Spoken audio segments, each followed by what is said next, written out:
the $1,200 inspection fee that unraveled a family scam. I bought 60 peaceful acres to escape the noise of the world.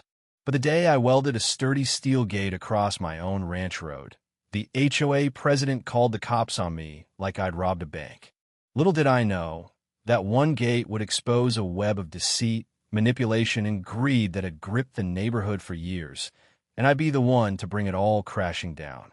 Stick around, because this tale escalates from a simple disagreement to a full-blown showdown that questions how far someone will go to seize what's not theirs. If you're drawn to stories of ordinary folks standing up against bullies with nothing but determination and documents, you're in the right place. There's a satisfying payoff at the end, but the road there is paved with tension that'll have you questioning who the real threats in our communities are. I'd welded my share of metal over the years, but nothing matched the satisfaction of securing that final hinge on the new gate at the entrance to my 60-acre spread. It was straightforward, thick steel bars, a smooth swing, and a lock that demanded respect. Out in rural Montana, a solid gate draws the boundary between your property and the rest of the world's assumptions. I stepped back, dusted off my hands, and felt a rare sense of accomplishment as it blended seamlessly with the fence line. I hadn't even shut down the generator when I heard gravel crunching under tires approaching fast. A white SUV barreled around the curve, kicking up dust like it was on a mission. The door flew open, and out stepped a woman I'd only heard rumors about from the locals. Margaret Vaughn, president of the Pine Ridge Estates HOA. She had that polished look, high-styled hair, flashy pearls that seemed out of place in the countryside, and a rigid stance that suggested she ruled with an iron clipboard. She eyed my gate like it was a personal affront. "You can't put this up," she snapped, striding right up to it. "This obstructs approved community passage." I let her words hang for a moment. "Ma'am," I replied evenly, "this is my private property. The gate's well within my surveyed lines." She let out a scoff that dismissed me outright. "The HOA holds easements across adjacent lots. You should have checked that before erecting barriers." I arched an eyebrow. "Odd. My deed shows no such thing. Feel free to produce the paperwork proving otherwise." Her face tightened, and she yanked out her phone with dramatic flair. "You're out of line," she declared. "I won't debate with someone ignoring our standards." She dialed 911 right there, speaking loudly. "Yes, I need help now. A property owner has blocked emergency routes and won't comply." I stayed silent. She was putting on a show. When she hung up, she flashed a cold smile. "Better unlock that before the sheriff gets here. It'll go easier on you." "I'm not unlocking a thing," I said. "I haven't broken any laws." "That's what they all claim," she muttered, retreating to her SUV to wait, engine humming, staring daggers at the gate. I leaned on a post, unflinching. If she wanted drama, she'd chosen the wrong rancher. 20 minutes later, a county vehicle pulled up. Deputy Hayes emerged, a solid, no-nonsense type who'd rather be out fishing than refereeing spats. "Tom," he greeted me. "Morning." "Morning, Deputy." He turned to Margaret, who burst from her vehicle. "Officer, detain him. He's endangering our residents by blocking access." Hayes blinked steadily. "Ma'am, this is private land." Her lips thinned. "We have established rights of way. This compromises safety." "Got papers?" he asked. She waved vaguely toward the subdivision. "It's standard practice. We've always used this route." Hayes inspected the gate, the posts, then nodded to me. "Tom, all within your bounds." "Every bit," I confirmed. "No issue here, then." Margaret sputtered. "You're siding with him?" "I'm siding with the law," he said flatly. She stormed back to her SUV, slamming the door so hard her earrings shook. As she sped off, her glare in the mirror was pure ice. Hayes sighed. "Watch yourself with her. She doesn't take defeat well." "I wasn't aiming to win," I said. "Just securing my land." He gave me a knowing look. "You've stirred up more than that." "Like what?" "A grudge she'll nurse." As he left, I stood by the gate, dust settling, pondering why an HOA boss cared so deeply about a barrier on land she didn't own. That curiosity would soon unearth a hornet's nest. 2 days later, I stepped onto my porch with coffee in hand and spotted a bright red notice flapping on my fence post. It wasn't a lost pet flyer. It was laminated, stamped with the HOA emblem, claiming ownership over my property. HOA violation. Remove unauthorized obstruction. Fine, $500. I chuckled at first. I wasn't in their development, not on their roads or taxes. But this was bold. I photographed it, noted the time, and filed away. Paper trails beat arguments every time. Soon after, gravel crunched again.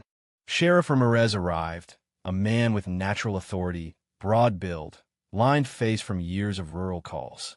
"Morning, Tom," he said, stopping midway up the walk. "Coffee?" I offered. He declined. "Quick visit. You got one of these?" He held up a matching notice. "Yep, in my records." He smirked. "Smart. It's meaningless. Their reach stops at their borders." "Tell that to Margaret." He sighed deeply.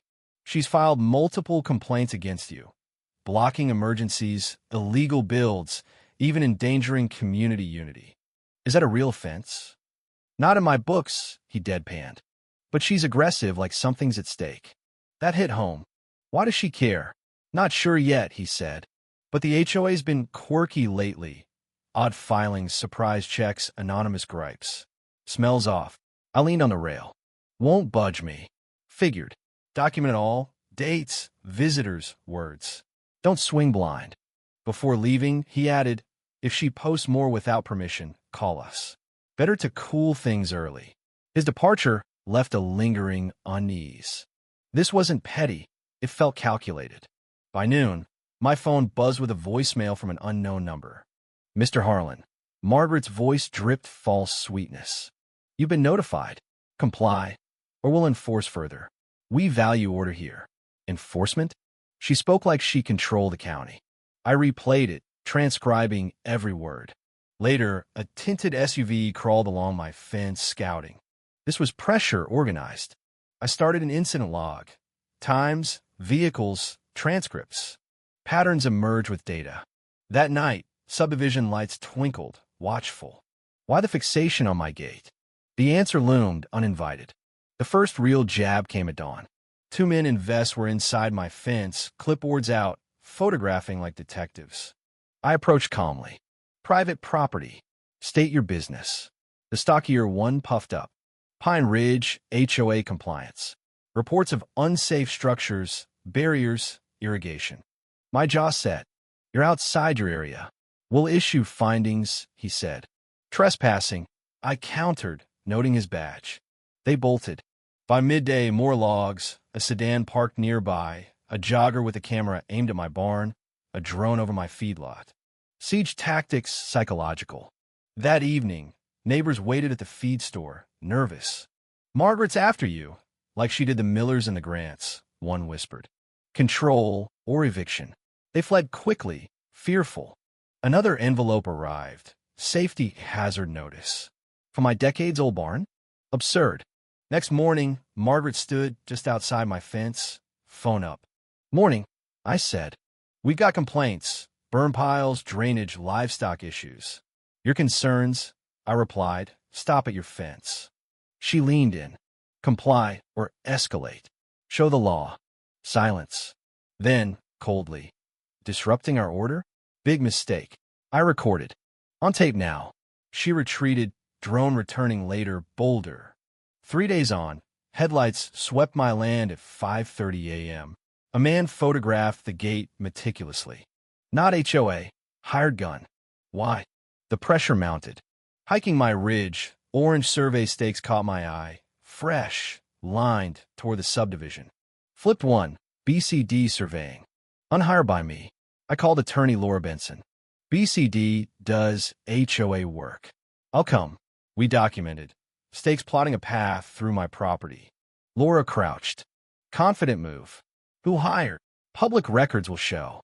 "Margaret's involved." Stakes ended at my gate. "She wants this open," Laura said. "Why?"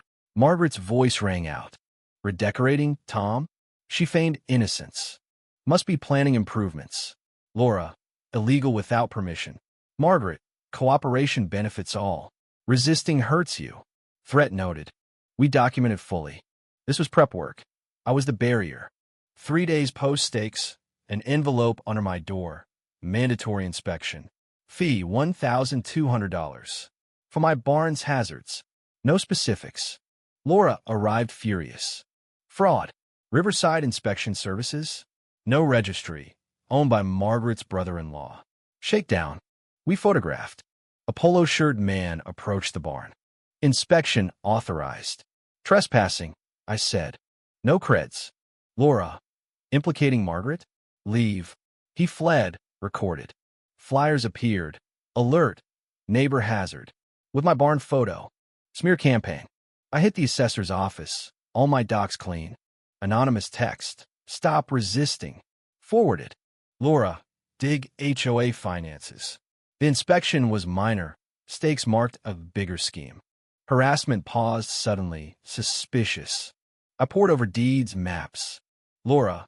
Financials requested. Sheriff Ramirez. She's labeling you unstable. Prep for justification. 3 days, Laura texted. Found it.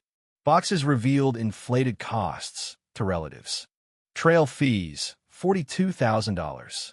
Through my land? Yes. Connecting to county rec area. Without you, it fails. Pieces fit. Gate hatred, fake stakes. Money access. She's promised what she can't deliver. Fraud. I went silent publicly, upgraded cameras, buried lines. Caught nighttime measurers. Text. Obstructing progress. Consequences. Forwarded. Silence broke. Laura. Clerk's office now. Folder. Emails, surveys from Margaret, Summit Trail developers. Access via northern 60 acres. Revenue. $14.2 million. My land. Map. Road through my pasture, 40 cabins. She'd promised my property. 2 years of setup. She's built on lies, Laura said. Fraud, misuse. We copied all. Clerk Emily. She's pressured us weekly. My name mentioned. Back home, stakes like evidence. Shift to offense. Filed AG exemption. Land locked from non-AG use. Cameras caught photographers. Email from Margaret. Hostile behavior noted. Replied. Contact my attorney. Witnesses emerged. Fake fines. Threats. Binder grew. Cron timeline. Trigger trap. Requested HOA agenda spot. Boundary rights. Authority abuse. Approved. They thought humiliation. Night before, Ramirez. Her partner's jittery. Needs access soon or deal dies. Desperate. Meeting packed. Tense. Margaret opened. Urgent. Neighbor threats. Projected my gate. Dangerous obstruction. Lawyer. Hostility reports. Lies. Treasurer. AG concerns. Margaret. His actions harm us. Laura. Thumped binder. Fake invoice. Brother-in-law's sham company. Gasps. Photos. Trespassers. Emails. Secret deal. Footage. Night surveys. Room erupted. Ramirez. Investigation. Fraud. Harassment. Margaret dropped clipboard. Absurd. Board voted. Removed. Barred. Criminal referral. She fled. Broken. Fallout. Papers ran stories. Developers bailed. Ramirez. Plea. Probation. Restitution. Lifetime ban. She moved. HOA voided violations. New President Robert Hayes. Transparency letter. I eased ridge conservation. Ramirez visited. All over a gate. What she craved beyond it. Community shifted. Gifts. Waves. Sunsets shared. Laura. You did good. Quiet returned. Justice. A standing gate amid ruins of deceit. Peace earned. What do you think about the violence and injustice that simmer in everyday life, like the subtle aggressions in this story? Share your stance in the comments. Have you faced similar battles? Let's discuss how we stand against them.